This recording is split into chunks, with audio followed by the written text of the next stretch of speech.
Vamos a empezar el segundo bloque de la primera sesión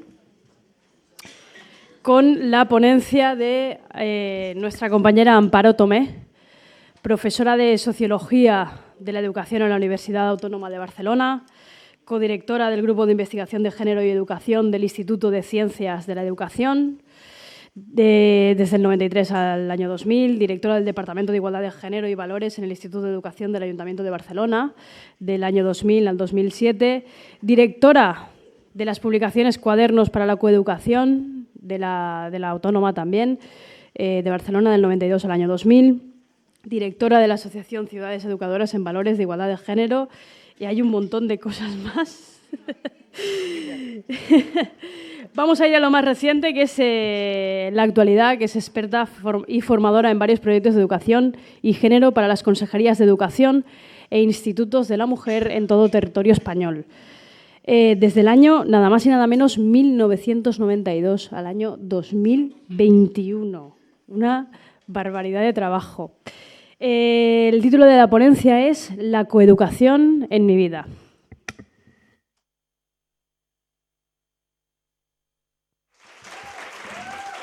Gracias.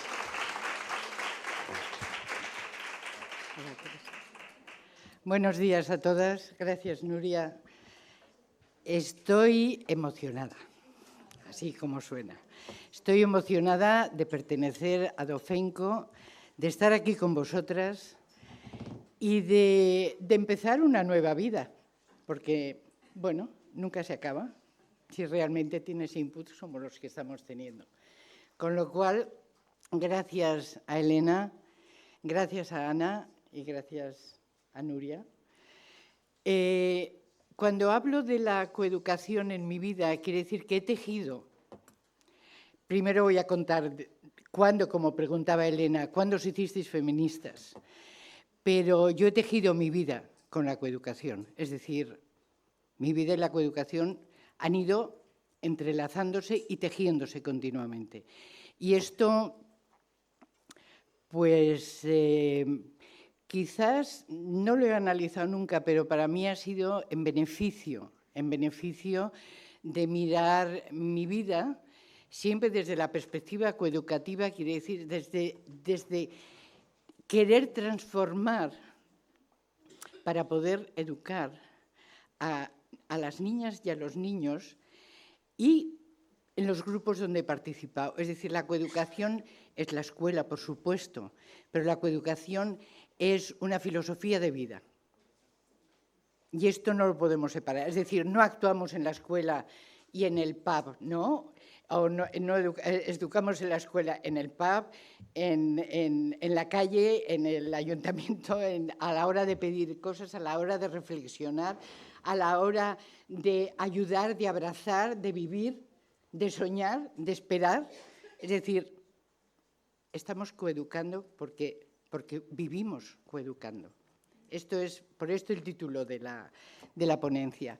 Y luego el subtítulo sería, que bueno, ya no se lo comenté a las compañeras, es de la niña de la posguerra que soy a la madre de la coeducación de la tercera.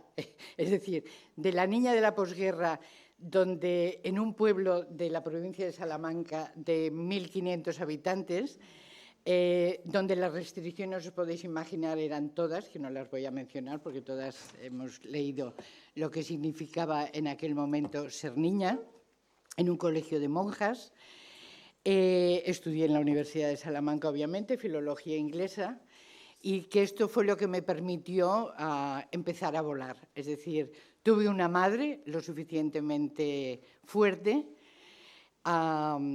Tanto la abuela como la madre trabajaron siempre, con lo cual para mí el trabajo femenino era normal, porque lo vivía en casa, pero le dieron las alas como para que me dejara marchar, me dejara viajar, es decir, empecé a volar, empecé a mirar qué pasaba, empecé a no entender y fui violada, que este es el momento importante que preguntaba Elena, ¿por qué?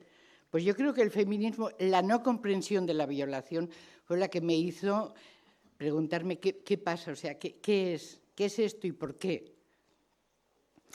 Y esto pude dar respuesta a esta pregunta, ¿qué es esto y por qué? En la Universidad de Londres. Yo viví en Inglaterra del año 72 al 78, que regresé, y me matriculé en la Universidad de Londres gracias, en aquel momento, Inglaterra no es lo que soy, desde luego, para nada, y me dieron una beca para estudiar un posgrado en Sociología de la Educación, que a mí siempre la sociología me había atraído mucho porque era explicarme qué pasaba en la sociedad, por qué pasaban las cosas. O sea, las preguntas eran, no había entendido muchas cosas de mi vida, del por qué mi padre había muerto. O sea, había un montón de interrogantes que yo me quería saber el por qué. Esto fue la que me llevó realmente a querer aprender más, y lo sigo queriendo. Es decir, esto no se me pasó nunca, afortunadamente. Por esto estoy aquí también, porque ahora estoy aprendiendo de todas vosotras un montón y me satisface, me sigue satisfaciendo. Entonces, la respuesta estuvo en el máster. Yo tuve una profesora que fue Diana Leonard, que fue la primera que mencionó la palabra feminismo. Diana murió después de un cáncer bastante joven. Y empecé a mirar qué era aquello. Y cómo y por qué. Y a la vuelta, al regreso bueno, yo hice una tesis en aquel momento que era la represión política, cultural y sexual en la España franquista. O sea, que ya apuntaba maneras. Ya iba un poquito encaminada en aquella tesis. Y entonces la he vuelto a releer, gracias a que me encontré con Silvia y con Ana en Logroño. La busqué, la encontré, y la verdad es que agradecí muchísimo el encontrarnos, podía no haber sucedido, y volví a retomar el tema y dije, madre mía, ¿cuánto leí yo en aquel momento?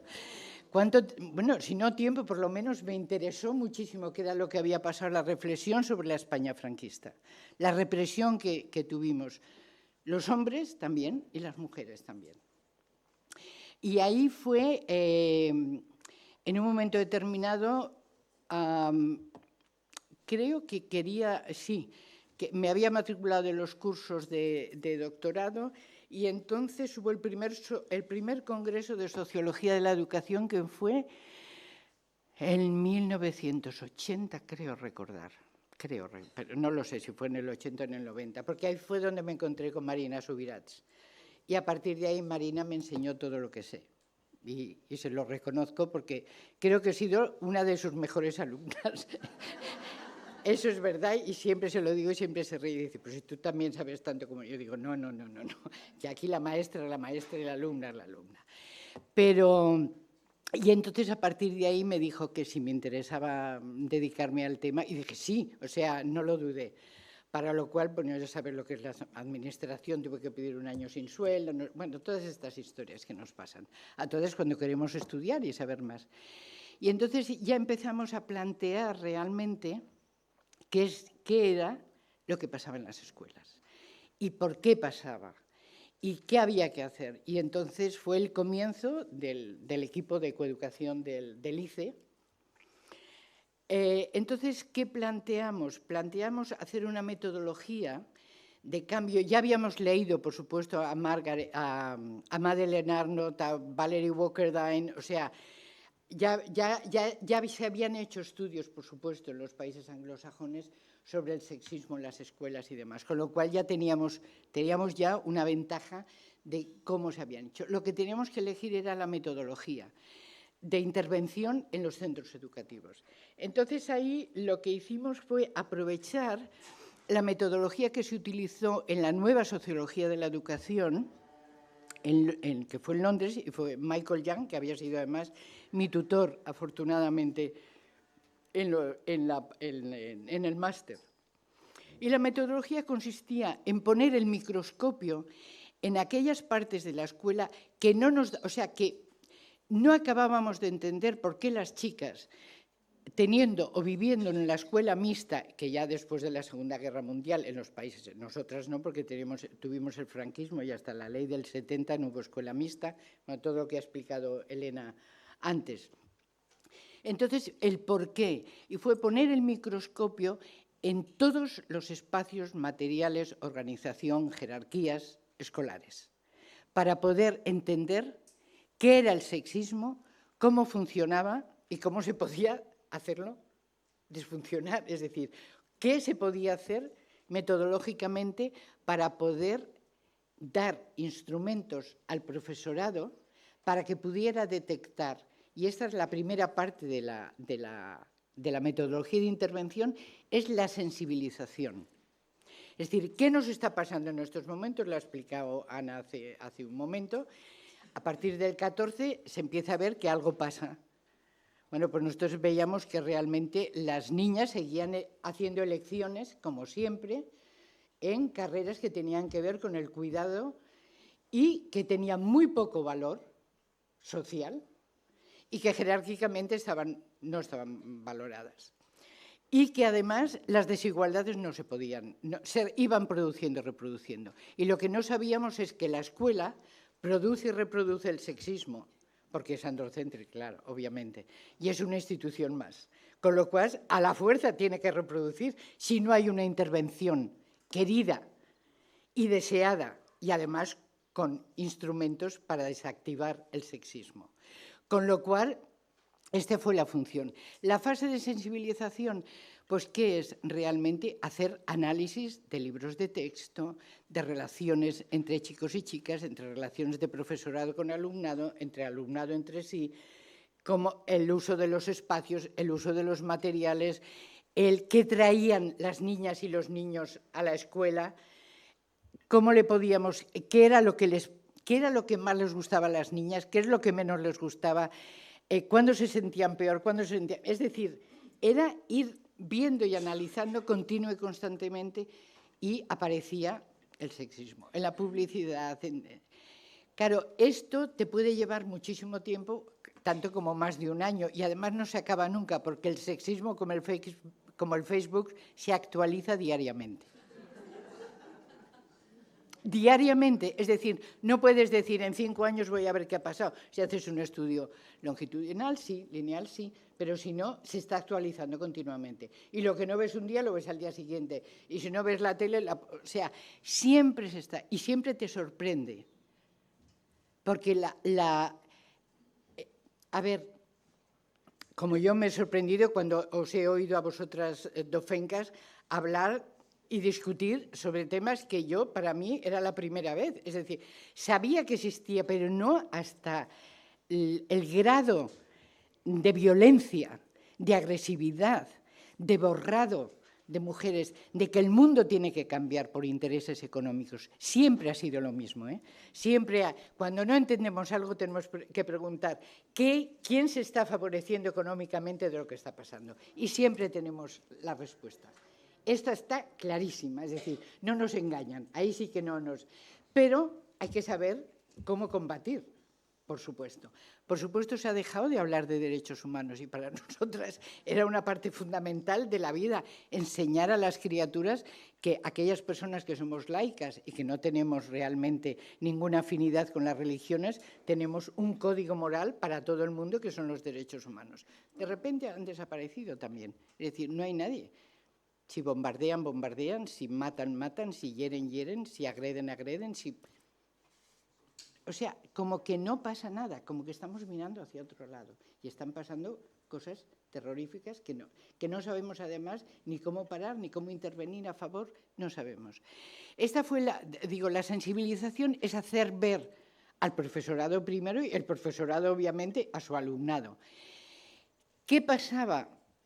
Os cuento alguna historia, porque si no yo sí que también me puedo enrollar aquí hora y pico, como le pasó a la pobre Ana y a Silvia, que dijeron, madre mía, es que... Pues es esto, porque es toda la vida. ¿Qué pasaba en las escuelas? Que de entrada el profesorado decía que trataba por igual, ya lo sabéis, a las criaturas. Y hoy mismo, si entráis en una escuela y le preguntáis, ¿hacéis discriminación? Y te dicen, no. Y entras al aula y lo primero que ves es que le hablan de una forma a unas y de otra forma a otros. ¿Qué le hace? Yo recuerdo en una escuela en Tomelloso, que es famoso ahora por los cursos estos avanzados que quieren hacer, para que las mujeres aprendamos a cuidar bien la cocina y demás. Pues en Tomelloso fue uno porque el Ministerio de Educación y en aquel momento nos dio al grupo nuestro, al Coeducación, que entonces se llamaba Mujer y Educación, primero, antes de Coeducación, Mujer y Educación. Entonces nos dio 4 provincias para hacer la experimentación de la metodología, que fueron a Madrid, Ciudad Real, Valladolid y León. Entonces Xavier Bonal, que hoy día es compañero de Silvia en la Autónoma, él se quedó con Valladolid y con León, y yo hice Madrid y Ciudad Real. Y Ciudad Real me dieron Tomelloso, es decir, yo lo de Tomelloso lo tengo bastante por la mano. Ahora no es momento, obviamente, pero claro, queda en el momento que se dan cuenta que realmente producen sexismo con sus actitudes, con su lenguaje sexista, con los libros de texto, con cómo se estructura el patio, qué juegos se hacen en el patio, quién tiene la mayor parte del patio, cómo afecta a la educación espacial de las niñas, al su concepto de geometría, es decir, los juegos, el uso del espacio, los materiales, todo incide, por supuesto, en la vida. Y el sexismo está en todas partes. Ahí donde miréis, si sabéis hacer observación, pataplún. Si vais en el metro, en el tren, en un concierto, continua y constantemente. Y una vez que lo tienes, pasa como el sistema sanguíneo, articula toda tu vida, pues claro, ahí es donde viene el entrelazar la vida y la coeducación. Porque estás de análisis, que no es pesado, que es divertido, porque es entender la vida. O sea, no penséis que es como un yugo que dices, Dios mío, qué pesadez, que va al revés. Lo que te da es ganas de que cambie ya de una vez, y no acabamos de llegar. La segunda parte de la metodología ya son el cambio. Entonces, ¿el cambio qué implica? Realmente hacer hipótesis. ¿Por qué los niños juegan en el centro del patio? Os digo lo del patio porque fue de las primeras. Claro, porque el patio es la parte pública de la escuela. Es donde aparentemente tienen libertad, que no es verdad, porque ya de entrada está estructurado de una forma determinada, con lo cual es imposible que sea igualitario. Y ¿por qué las niñas juegan en la periferia y los niños en el centro? Pues ya sabemos por qué, no hace falta que lo sepamos, porque hay protagonistas y hay actores secundarias en este caso, y los niños que no son lo suficientemente niños, que aquí sí que era aquello de decir, los niños que son niños son los que expresan, y ahora entraré en otra parte que quiero hacer una mención, su masculinidad vía la agresividad, estoy en primera fila, soy el más importante, todas estas historias. Pero aparte de las hipótesis, después ya se analiza el porqué, se hacen planteamientos de cómo puede ser el cambio, es decir, no es un cambio de que yo creo que esto, no, es decir, es un análisis exhaustivo de qué pasa y luego ya se dan las posibilidades de cambio, se ponen en marcha, se analiza el cambio si realmente funciona y luego ya forma parte del currículum escolar o de la vida o de la escuela en sí mismo. O sea, la metodología de cambio, ¿qué es lo que nos aportó? Pues el que fuera de alguna forma sistemática. Sistemático el cambio.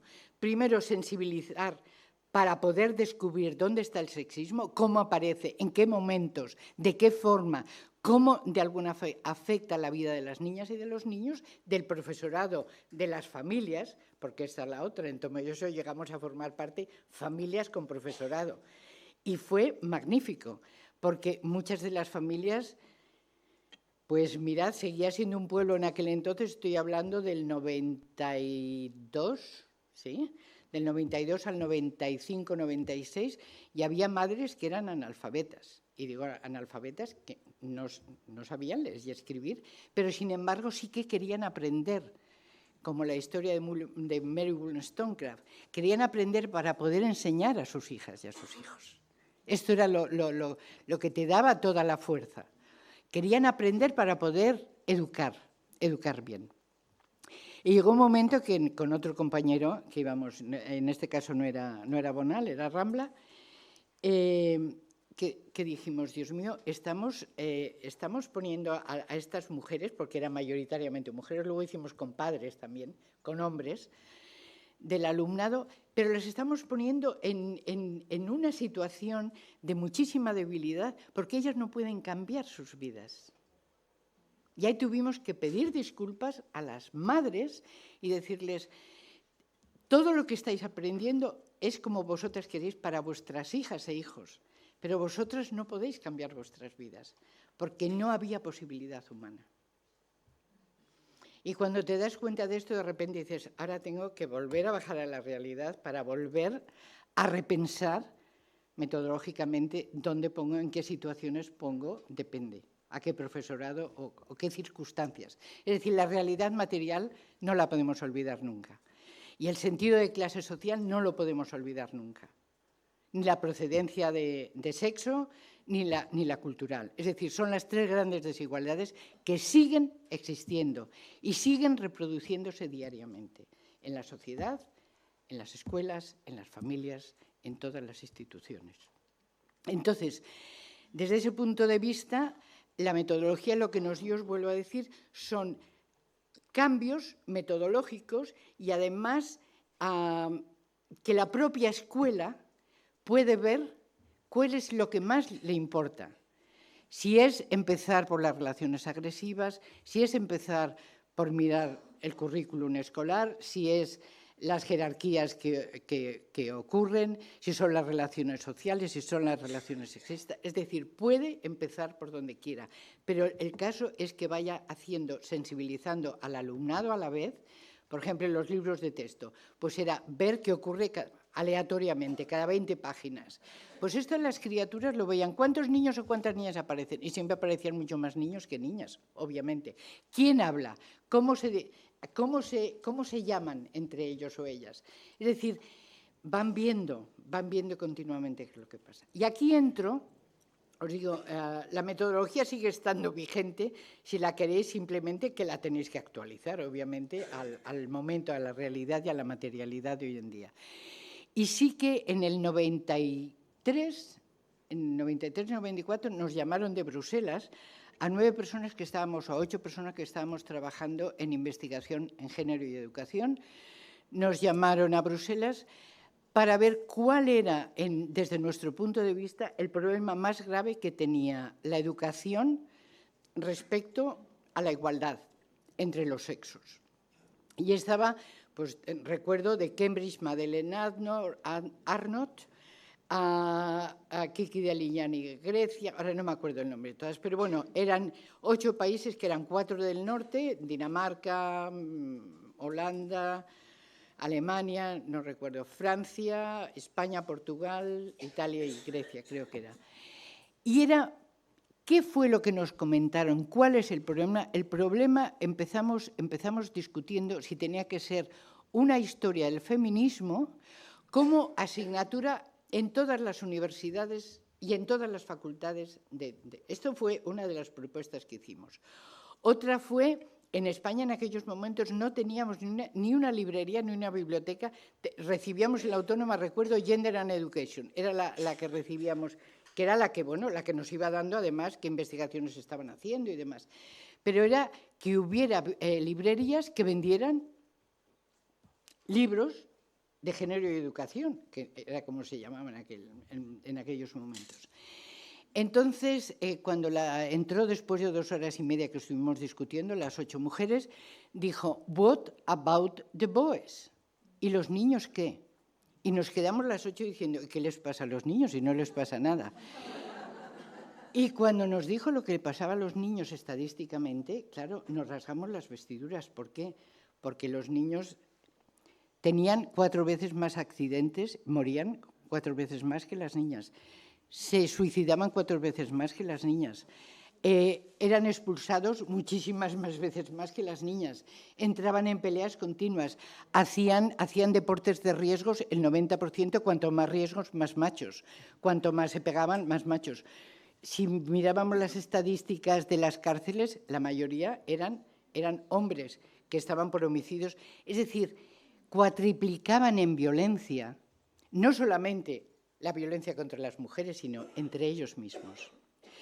Con lo cual dijimos, wow, y lo que nos pidieron es que hiciéramos una investigación básica sobre promoting awareness in the adolescence, masculinities in the adolescence. Entonces era que analizábamos que tenían en común todas las adolescencias masculinas en 32 escuelas de la Unión Europea, 4 por cada país. Entonces, ¿qué vimos? Que se repetían. Curiosamente, entre Grecia y Dinamarca no había tantas diferencias como pensábamos, o entre España y Alemania.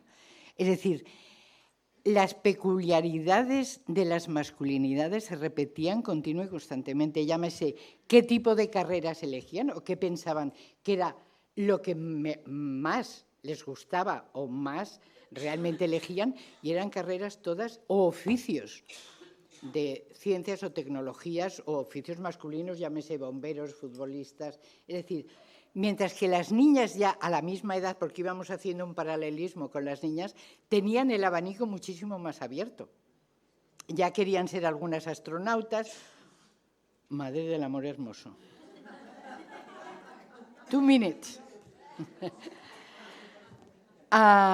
Bueno, pues quería comentaros esto porque a partir de aquí, lo que sí que le acabo de comentar a una compañera mía, le decía, ¿cómo es posible que hoy en día, con la que está cayendo, con la que nos está cayendo encima, no hayamos sido capaces de inculcar ternura en los niños? Ningún tipo de ternura.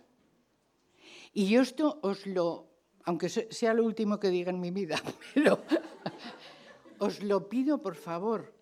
O sea, aunque no sea educarlos en el feminismo, porque esto será otro capítulo, pero en ternura, por favor, hacedlo.